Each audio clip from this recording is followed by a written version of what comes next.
అది ఇక్కడ సారాంశం. సార్, మంత్రులపై చంద్రబాబు నాయుడు గారు ఆగ్రహం, జగన్ బాటలోనే సీఎం గారు అని జరుగుతున్న ప్రచారం. జగన్ బాటలో అంటే సీఎం జగన్ బాట, సీఎంగా ఉన్నప్పటి జగన్ బాటలో, మళ్ళీ ఇప్పటి బాటలో అంటే ఎందుకంటే ఇక్కడ ఒక ప్రశ్న వస్తుంది.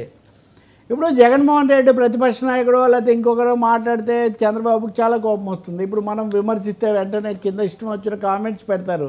కానీ మీరు ప్రతి మంత్రివర్గ సమావేశంలో మంత్రులందరూ సరిగా పనిచేయడం లేదు, కొంతమంది సమస్యల మీద కూడా దృష్టి పెట్టడం లేదు, మీరు మాజీ మంత్రులు అయిపోతారు జాగ్రత్త అని హెచ్చరికలు చేస్తుంటే అసలు మంత్రుల అస్తిత్వాన్ని ఆత్మగౌరవాన్ని ఏమైపోతుంది? ఎందుకు అన్నిసార్లు చెప్తున్నారు? ఇంతగా వాళ్ళ మీద చిందులు తగ్గడానికి కారణం ఏంటి? రెండు కనిపిస్తున్నాయి నిన్న చెప్పిన దాంట్లో. మొన్న కూడా నేను మీకు చెప్పా, ఎమ్మెల్యేల పనితీరు మీద నేను సమీక్షలు తెచ్చుకుంటున్నాను. ఏం వాళ్ళు వీళ్ళు మాజీలు అయిపోతే ఎవరైనా మాజీలు అయిపోతే అయిపోయారు కదా. మీరు కూడా 4 సార్లు 3 సార్లు మాజీలు అయ్యాయి కదా, మళ్ళీ సీఎంలు అయ్యారు. కొంతమందిలాగా మీరు నవీన్ పట్నాయక్ లాగా, జ్యోతి బోస్ లాగా మీరు కంటిన్యూస్గా లేరు, నితీష్ కుమార్ లాగా మధ్యలో బ్రేక్స్ ఉన్నాయి. కాబట్టి ప్రజలకు నచ్చకపోతే సరైన పాలన చేయకపోతే మాజీలు అవుతారు ఎవరైనా, అది ప్రజాస్వామ్య సూత్రం, అందులో పెద్ద సమస్య లేదు. కానీ పని కట్టుకొని మంత్రులను ఒక మంత్రివర్గానికి, మంత్రివర్గం అనేది సమిష్టి బాధ్యత, ముఖ్యమంత్రి, మంత్రులు, ఉప ముఖ్యమంత్రి కూడా ఇప్పుడు ఉన్నారు, వేరే పార్టీ అయినా మీరు పదే పదే మంత్రులను పోనీ సమస్యల మీద ఏమైనా అంటున్నారా? నేను కీలకమైన 2 సమస్యలు ఈరోజు మీ దృష్టికి తీసుకొని వస్తాను. ఒక ప్రాజెక్టుల మీద అంటున్నారా లేకపోతే పనుల మీద అంటున్నారా? అదే అనడంలో మీరు ఏమంటున్నారంటే ప్రతిపక్షం ముఖ్యంగా వైఎస్ఆర్ పార్టీ వాళ్ళు మన మీద దాడి చేస్తుంటే మీరు ఎదుర్కోవడంలో విఫలమవుతున్నారు. ఇప్పటికే ఒకరినొకరు తిట్టుకుంటుండే భూత పురాణాల్లాగా మారిపోయే రాజకీయాలని జనం చెవులు మూసుకుంటుంటే ఇంకా మంత్రులు తిట్టండి లేకపోతే ఇంకా మీరు తిట్టండి అంటే ఇంకా మరిన్ని పెంచాలా? అంటే భూషణలు ఆంధ్రప్రదేశ్ రాజకీయాల్లో డోస్ చాలటం లేదని చంద్రబాబు భావిస్తున్నారో నాకు నిజంగా ఆయన విజన్లు ఇలాంటివి చెప్పేవాళ్ళు. కానీ ఈ తిట్ల డోస్ పెంచండి, దాడుల డోస్ పెంచండి అని చెప్తే అది ఎక్కడికి దారి తీయబోతుంది? సమస్య ఇదిగో పలానా సమస్య చూడండి, ఈ మామిడి రైతుల సమస్య చూడండి, లేదా పొగాకు రైతుల సమస్య చూడండి అని చెప్పడం అది వేరు. శాంతి భద్రతలు అనేక ఘటనలు మనం ఇటీవల కాలంలో చూసాం. లేకపోతే ఈ అంగన్వాడీలు ఇలాంటి వాళ్ళు వీటి కోసం చేస్తున్నారు, కరెంటు ఛార్జీల మీద చేస్తున్నారు. వీటి మీద ఆలోచించడం బదులు మీరు ప్రతిపక్షాన్ని ఎదుర్కోవడంలో ధీటుగా తిప్పికొట్టడంలో అంటే ఇంకో 4 మీడియా కాన్ఫరెన్స్లు, 4 లైవ్ ప్రెస్ కాన్ఫరెన్స్లు పెడితే అది బాగా చేసినట్ట. నిజంగా ఇది మంత్రులు కూడా ఏదో ఒక దశలో ప్రశ్నించే పరిస్థితి వస్తుంది. ఈయనే ఇంకో విషయంలో ఏం చేస్తున్నాడో నేను నెక్స్ట్ టాపిక్లో మీకు చెప్తాను. కాబట్టి చంద్రబాబు ఒక అసహనానికి ఎందుకు గురవుతున్నారు? ఈ అసహనం మా వల్లే వస్తుంది, మా జగన్ వెళ్తుంటే ఈ జనం వస్తుంటే ఉక్కిరి బిక్కిరి అయిపోయి చంద్రబాబు నాయుడు ఇదంతా చేస్తున్నారని వైసీపీ వాళ్ళు ఒక విధంగా దీన్ని వాళ్ళు ప్రచారం చేసుకుంటున్న పరిస్థితి. మీరు గుర్తు చేసుకుంటే జగన్మోహన్ రెడ్డి కూడా తన మంత్రుల మీద ఇదే పద్ధతిలో తీవ్రంగా మీరు ఏమాత్రం ఎదుర్కోవడం లేదు, మేము మాత్రమే ఎక్కడ చేస్తామనే పద్ధతిలో ఆయన వాళ్ళ మీద అసంతృప్తి వెలిబుచ్చటం, ఆ తర్వాత ఒకరిద్దరు ఇప్పుడు విడుదల రజనీ లాంటి వాళ్ళు గట్టిగా మాట్లాడడం, ఆ తర్వాత కూడా మాట్లాడని వాళ్ళు కొంతమంది తర్వాత పార్టీలు కూడా వాళ్ళు మారిపోయారు. అదంతా జరుగుతుంది. తెలుగుదేశంలో స్థానికంగా ఉదాహరణకు చాలా అనేక మంది శాసనసభ్యులు ఎవరో ఎందుకు ముఖ్యులు, మాజీ ముఖ్యమంత్రి కుమారుడు కోట్ల సూర్యప్రకాష్ రెడ్డి లాంటి వాళ్ళు చాలా అసంతృప్తిగా ఉన్నారని చాలా వార్తలు వస్తున్నాయి. లేకపోతే ఎంతసేపు వాళ్ళు అయిపోతున్నారు మాకేంటి అని ప్రతిపక్షాలు. అంతెందుకండి, విష్ణుకుమార్ రాజు మేము లేకపోతే మీరు ఉంటారా అని సవాల్ చేశాడు కదా. ఎవరు ఎదుర్కొన్నారు? ఎవరు కనీసం సర్దుబాటు మాటన్నా మాట్లాడారు? వాళ్ళు కూడా మంత్రివర్గంలో ఉన్నారు కదా.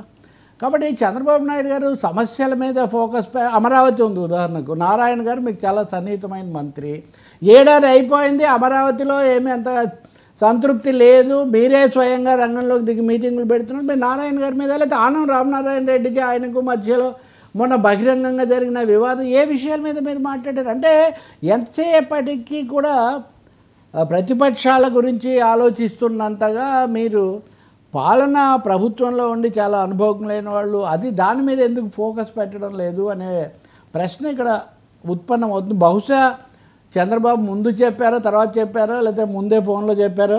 నిన్న అచ్చెన్నాయుడు, పయ్యావుల కేశవ్, ఆ తర్వాత మనోహర్ అలా వరుసగా నిన్న కందులు దుర్గేష్ చాలామంది మంత్రులు నిన్న కొంచెం తీవ్ర స్థాయిలో మాట్లాడడం మనం చూసాం. కానీ ప్రజలు కోరుకునేది మీరు చెయ్యాలి, చేయకపోతే వాళ్ళు చెప్పాలి, మీరు వాళ్ళు కలిసి తమకు పనులు చేయాలని కోరుకుంటారే కానీ ఒకరినొకరు ధీటుగా ఎదుర్కోవటం గురించి కాదు. ఇప్పుడు నెల్లూరులో వేముల ప్రశాంత్ రెడ్డి ఆ అంశం ఉంది, అందరు ఖండించారు కదా. ఇంకా మంత్రులు ఎందుకు, అసలు రాష్ట్రము ప్రజలందరూ ప్రతిపక్షాలు కూడా ఓన్ చేసుకున్న తర్వాత కానీ ఎందుకు ఇన్నిసార్లు అసహనానికి గురవుతున్నారు? దీంట్లో రాజకీయ సందేశం ఏదైనా ఉందా?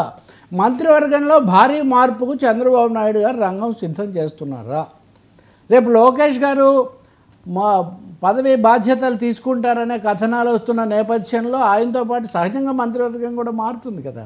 కాబట్టి దానికోసం ఈ సన్నాయి నొక్కులనండి లేకపోతే హెచ్చరికలనండి ఆగ్రహ వేశాలు ఉద్దేశించబడ్డాయనే సందేహం మటుకు మంత్రుల్లో వస్తుంది. ఇంకోటి ఈ అభద్రత శాసనసభ్యుల్లో ఉంటే ఒక తీరు, పార్టీ వాళ్ళలో ఉంటే ఒక తీరు, మంత్రివర్గానికే పదే పదే అది కూడా బాహాటంగా చెప్తున్నారు. అనుకూల వీళ్ళకు కూడా లీకులు ఇచ్చి మరీ ప్రచారం చేయిస్తున్నారు. కాబట్టి ఏదో ఉద్దేశం వ్యూహం లేకుండా చంద్రబాబు ఇలా మాట్లాడతారని నేను అనుకోను. ఆయన మార్పులకు రంగం సిద్ధం చేస్తున్నారు. బహుశా చాలామంది మీద వేటు పడవచ్చు, మాట ముందు పడిన తర్వాత అది వేటు పడుతుంది అనే దానికోసం ఆయన సిద్ధం చేస్తున్నారేమో అని అనుకోవాలి. పైగా బాగా ఉన్నవాళ్ళని చెప్పే జాబితాలో ఎవరు ఉండలేదు. గతంలోనే కనీసం పవన్ ఏదో చేశారు లేకపోతే ఇంకొకరు ఎవరో బాగా చేశారు ఈ పద్ధతులు చెప్పేవాళ్ళు. నిన్న పయ్యావుల కేశవన్ మటుకు ఆయన ప్రస్తావించారు, అది మళ్ళీ విడిగా ఉంది కానీ ప్రజలు మటుకు ఆశ్చర్యపోతున్నారు. మంత్రులు ఒక విధంగా చెప్పలేని, మింగలేని, కక్కలేని పరిస్థితిలో ఉన్నారు. ప్రతిసారి పెద్ద ఆయన మమ్మల్ని తిడుతుంటే సరే, ఇందులో ఇప్పుడు పవన్ కళ్యాణ్ గారు పాత్ర ఏమి ఉండదా ఈ అంశంలోని? ఆయన కూడా డిప్యూటీ సీఎం కదా. మంత్రులు చేంజింగ్ విషయంలో అవనియండి, లేకపోతే మంత్రులు మాట్లాడడం అంశంలో అవనియండి. ఇప్పుడు పవన్ కళ్యాణ్ సోదరుడిని మంత్రిగా తీసుకుంటానని చెప్పి 6 నెలలు అయింది. ఉదాహరణకు తీసుకోకపోవడానికి కనీసం ఒక పైకి చెప్తున్న కారణం కూడా ఏం కనిపించలేదు. రాజ్యసభ ఇదంతా కూడా ఒక విధంగా జనసేన కంటింజెంట్ కొరతగానే ఉంది, అసంతృప్తిగా ఉన్నమాట మాత్రం నిజం. ఎందుకంటే అంత గతంలో ఉన్నంత ఇది కనిపించట్లేదు. మీరు ఎలాగో పవన్ కళ్యాణ్ ప్రస్తావన తెచ్చారు కాబట్టి లోకేష్ చంద్రబాబు నాయుడు ఇంతకుముందు పేరెంట్స్ టీచర్ మీటింగ్, పేరెంట్ దాదాపు టీచర్ అయినా పేరెంట్ ముఖ్యమంత్రి అన్నీ ఆయనే కాబట్టి వాళ్ళు కొత్త చెరువు అనే దగ్గర పేరెంట్ టీచర్ మీటింగ్ అటెండ్ అయ్యారు. వెల్ అండ్ గుడ్, ఎప్పటి నుంచో ఉంది, ఒకే రోజు ఇదంతా జరపమన్నారంట. అక్కడ పవన్ కళ్యాణ్ నేను లోకేష్ సవాల్ స్వీకరిస్తున్నాను ఒక మాట చెప్పాడు. సారీ, లోకేష్ పవన్ కళ్యాణ్ సవాల్ నేను స్వీకరిస్తున్నాను అనే ఏ విషయంలో అంటే మొక్కలు నాటే విషయంలోనే. మొక్కలు నాటే విషయమైనా సరే నిన్న దాని కొనసాగింపుగా మీరు కనుక చూస్తే నిన్న మంత్రుల మీద చంద్రబాబు నాయుడు గారు ఎంత అసంతృప్తి వ్యక్తం చేశారో ఈ పేరెంట్ టీచర్ మీటింగ్లో లోకేష్ మీద అన్ని ప్రశంసలు గుప్పించారు. ఎక్కడ సభలో మాట్లాడినప్పుడు పేరెంట్స్